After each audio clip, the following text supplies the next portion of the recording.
ಇವತ್ತು ನಾನು ನಿರೂಪಕಿಯಾಗಿ ಮಾತಾಡ್ತಾ ಇಲ್ಲ, ಒಂದು ದೇಶದ ಪ್ರಜೆಯಾಗಿ ಮಾತಾಡ್ತಾ ಇದ್ದೀನಿ. 500 1,000 ನೋಟ್ಗಳು ಬ್ಯಾನ್ ಆದಾಗ ಜನರ ನಿತ್ಯ ಜೀವನಕ್ಕೆ, ದಿನನಿತ್ಯ ಜೀವನಕ್ಕೆ, ವ್ಯವಹಾರಕ್ಕೆ ಸ್ವಲ್ಪ ಮಟ್ಟಿಗೆ ತೊಂದರೆಗಳಾಗಿರೋದು ಒಪ್ಕೋತೀವಿ. ಹಾಗಂತ ಕಷ್ಟನೇ ಇಲ್ಲದೆ ಯಾವ ಸುಖನೂ ಕಾಣೋದಕ್ಕೆ ಸಾಧ್ಯ ಇಲ್ಲ.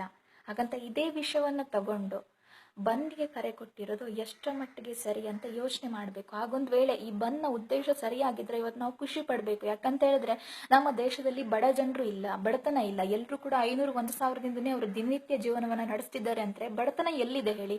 ನಮ್ಮ ದೇಶದಲ್ಲಿ ಟಾರ್ಚ್ ಹಿಡ್ಕೊಂಡು ಹುಡುಕ್ಬೇಕು. ಆದ್ರೆ ಏನ್ ಮಾಡೋದು? ಕಹಿ ಸತ್ಯ ಅನ್ನೋವಂಥದ್ದು ಇವತ್ತು ನಮ್ಮ ಕಣ್ಮುಂದೆನೆ ನಿಂತಿದೆ. ಸರಿಯಾಗಿ ಕೇಳ್ಕೊಳ್ಳಿ, ದಿನಕ್ಕೆ 10 ರೂಪಾಯಿಗೂ ಕಷ್ಟಪಡೋ ಜನ ಇದ್ದಾರೆ. 100 ರೂಪಾಯಿನ ವಾರದಲ್ಲಿ ಯಾವ್ದಕ್ಕೆ ಯಾವ ರೀತಿ ಖರ್ಚು ಮಾಡಬೇಕು ಅಂತ ಯೋಚನೆ ಮಾಡಿ ಖರ್ಚು ಮಾಡೋ ಜನ ಇದ್ದಾರೆ. ಅಂಥದ್ರಲ್ಲಿ ನಾವು ಬಂದ್ಗೆ ಕರೆ ಯಾವುದಕ್ಕೆ ಕೊಡಬೇಕು, ಯಾವುದಕ್ಕೋಸ್ಕರ ಬಂದ್ ಮಾಡಬೇಕು, ನಿಜವಾಗ್ಲೂ ಬಂದ್ ಮಾಡಬೇಕು ಅಂತಿದ್ರೆ ಯಾವುದಕ್ಕೋಸ್ಕರ ಬಂದ್ ಮಾಡಬೇಕು ಅನ್ನೋದನ್ನ ನಾನು ಹೇಳ್ತೀನಿ.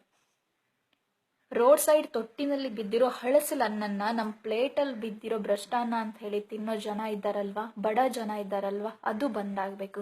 ಹಾಸ್ಪಿಟಲಲ್ಲಿ ಬಿಲ್ ಕಟ್ಟೋದಕ್ಕೂ ಆಗದೆ ಅದೇ ಕಾಯಿಲೆ ತಗೊಂಡು ಸಾಯ್ತಾ ಇರೋ ರೋಗಿಗಳಿದ್ದಾರಲ್ವಾ, ಅದು ಬಂದಾಗಬೇಕು. ಮಲ್ಗೋದಕ್ಕೊಂದು ಮನೆ ಇಲ್ಲದೆ ಬಸ್ ಸ್ಟ್ಯಾಂಡಲ್ಲಿ ಜೀವನ ನಡೆಸ್ತಾ ಇದ್ದಾರಲ್ವಾ, ಅದು ಬಂದಾಗಬೇಕು. ಇದ್ರ ಬಗ್ಗೆ ಯೋಚನೆ ಮಾಡಿ. ಏನೋ ಒಂದು 500 1,000 ನೋಟ್ಗಳ ಮೇಲೆ ಊಟ ಮಾಡೋ ಥರ ಯೋಚನೆ ಮಾಡಬೇಡಿ. ಓಕೆ.